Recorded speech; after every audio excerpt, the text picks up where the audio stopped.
there's been so much that's been discussed on crypto, and therefore I'm obliged to still take one question on that.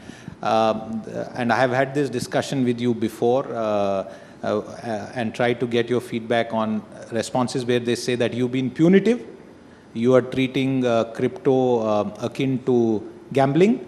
And we had a Facebook session today with people from the industry, moderated by my colleague Rahul Kamal earlier today, where there was hurt expressed by the participants that how can you take cutting-edge blockchain technology people like us and lump them with gamblers or those who go to the horse races. How would you respond to that, sir? My response to that is that I think you, me, Dr. Somanathan and Tuhin, we all pay 30% marginal rate of tax on our incomes. So I'm sure you don't equate us with just the adjectives that you used, the gamblers and all that. So I think the point is very simple, that we don't see much economic value. If they are trying to say that the underlying technology, even the RBI currency that will come out will use that same underlying technology. Our idea was to tax it at the highest marginal rate of tax which was prevalent in the country today. And we have done that, and I don't think there are any second thoughts about it. Yes, sir. And I think the blockchain technology is not something that exists only because of crypto assets. Okay. So blockchain technology is a separate, it can exist without crypto assets. Crypto assets use it. We are already using blockchain technology to identify geographical indicator coffee in the coffee board. So there are other uses for blockchain. How very interesting. So because if you want to trace that your coffee came from a particular field in Karnataka and sell it in London for a premium, then you need identification.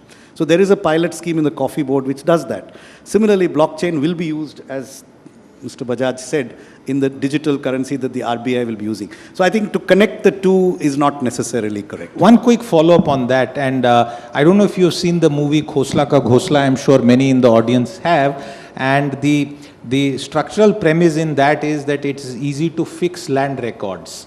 Could a blockchain be done by the government at the state level, obviously, because that's where all the land records are, to put all land records on a blockchain which can never be altered?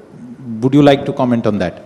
It's theoretically possible. If all the original records were correct, then the transfer of the records could be put on a blockchain. But our challenge is to get the original records correct. You would have seen in this budget, by the way, I'm taking a departure from what you asked, that there's a specific reference to better systems for land registration in this budget, including software whereby you can sit in one city and buy land in another city online and transliterate documents from one Indian language to another, because many land records are in local languages. So that's the direction of improving land records is an important one. In the distant future, yes, there could be a blockchain system for it, but not in the immediate future. I'm glad you said that, Mr. Bajaj. I'm coming back to that point, and just for the record, and Rahul here will bear me out, I said the same thing, that if we pay 30% tax, why should crypto not pay, on our Facebook discussion. But one last point on that. There are news reports, and during this session earlier today, all the participants said that they would like an opportunity to meet with the finance ministry before the passage of the finance bill and take up some concerns which they have. Is that opportunity going to be available to them outside of the debate in Parliament, because they can't access that debate, sir? Can something be done?